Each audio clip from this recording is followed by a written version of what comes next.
ఈ సమ్మర్లో ఎక్కువగా మునక్కాయలు దొరుకుతూ ఉంటాయి కదండి. ఈ మునక్కాయలతోటి మనం ఎప్పుడు రసము, సాంబార్, చారు కాకుండా ఇలా సింపుల్గా డాబా స్టైల్లో మనం మునక్కాయతోటి మంచి గ్రేవీ కర్రీని ప్రిపేర్ చేసేసుకుందామండి. ఇది చపాతీ, రోటీ, బటర్ నాన్ అలా రోటీ ఐటమ్స్కి చాలా చాలా టేస్టీగా ఉంటుందండి. అలాగే ఎంతో సింపుల్గా అన్ని ఇంట్లో ఉన్న ఇంగ్రీడియంట్స్ తోటి మనం ఈ రిచ్ గ్రేవీ మునక్కాయ కర్రీని చాలా ఈజీగా చేసుకుందాం. హాయ్ అండి, నేను మీ Usha. Welcome back to our channel అండి. ఈరోజైతే మనం మునక్కాయ కర్రీని డాబా స్టైల్లో ప్రిపేర్ చేసేసుకుందాం సింపుల్గా.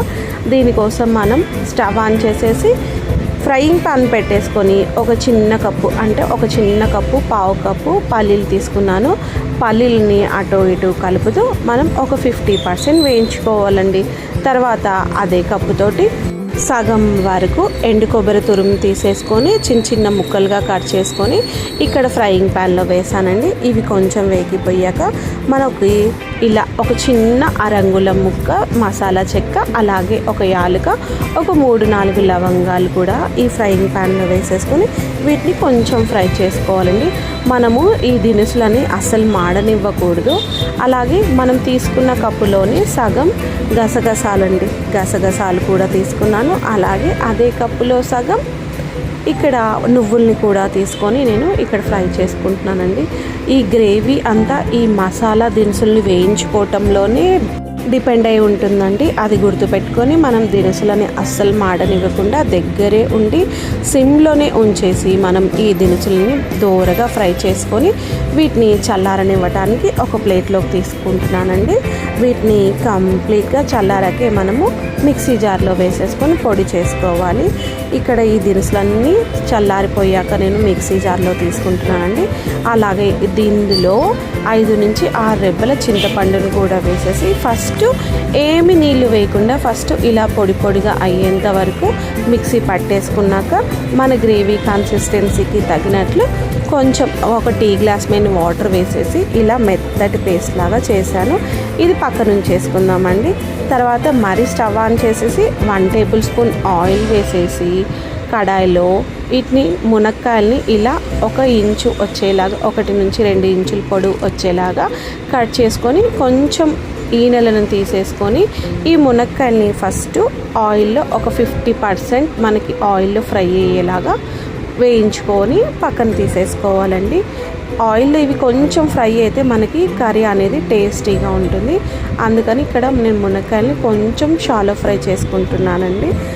మునక్కాయ అనేది మనం వాటర్లో ఉడికించకుండా ఇలా ఆయిల్లో కొంచెం షాలో ఫ్రై చేసుకుంటేనే మనకి మునక్కాయ కర్రీ అనేది టేస్టీగా ఉంటుందండి. గ్రేవీలో నంచుకొని ఈ మునక్కాయని తింటూ ఉన్నప్పుడు చాలా టేస్టీగా ఉంటాయి. మనం ఉడికించుకోకూడదు. ఇప్పుడు ఇదే కడాయిలో మరి ఒక 2 టేబుల్ స్పూన్ ఆయిల్ వేస్తున్నానండి. ఈ గ్రేవీకి ఎక్కువ ఆయిల్ ఏం అవసరం లేదు. ఒక 2 టేబుల్ స్పూన్ వేసేసుకొని ఆయిల్ని పోపు దినుసులు, జీలకర్ర, ఆవాలు వేస్తున్నాను. అలాగే కొంచెం కరివేపాకు కూడా వేసుకుంటున్నానండి.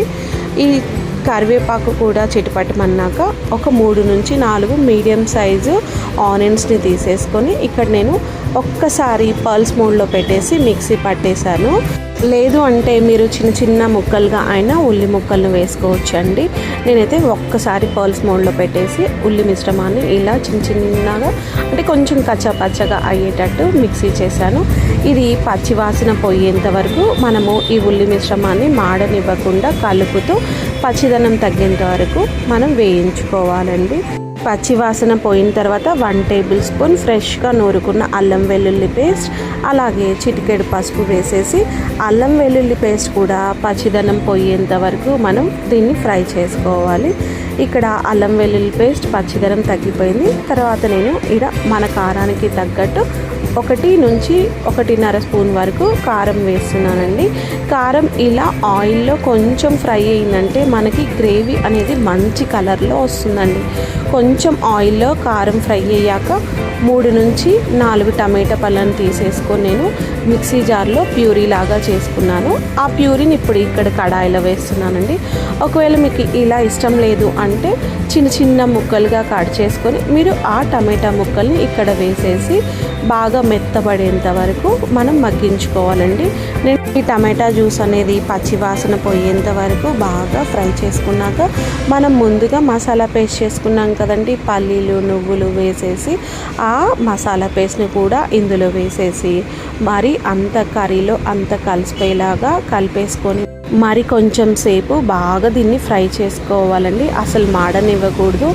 ఈ స్టెప్లో మనము సిమ్లోనే మనము ఫ్లేమ్ని ఉంచేసి మరి పచ్చివాసన పోయేలాగా ఇలా దగ్గరికి వచ్చేలాగా ఫ్రై చేసుకున్నాక రుచికి సరిపడా ఉప్పు, అలాగే మనం ముందుగా వేయించుకున్న మునక్కాయలని కూడా వేసేసి ఈ గ్రేవీలో ఉప్పు మునక్కాయలు బాగా కలిసిపోయేలాగా కలిపేసి మరి కొంచెం సేపు ఒక 5 నుంచి 10 నిమిషాల సేపు దీన్ని బాగా ఫ్రై చేసుకోవాలండి.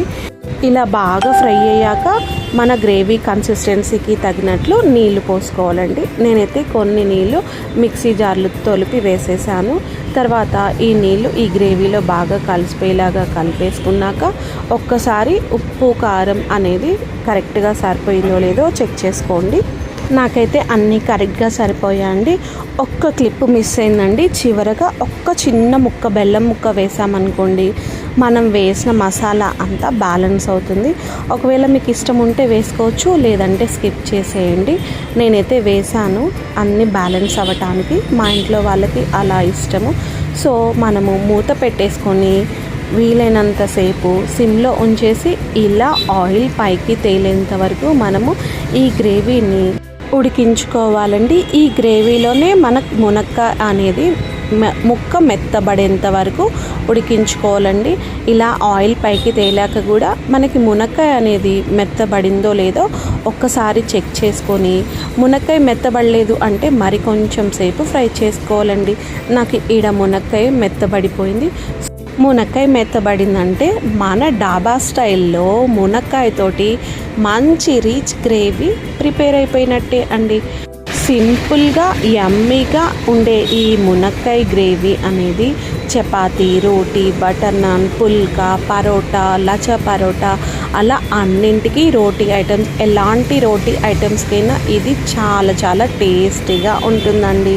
మనకి జీరా రైస్ చేసుకుంటాం కదా, అలా జీరా రైస్ చేసుకున్నప్పుడు ఈ గ్రేవీతోటి ఒక్కసారి ట్రై చేయండి.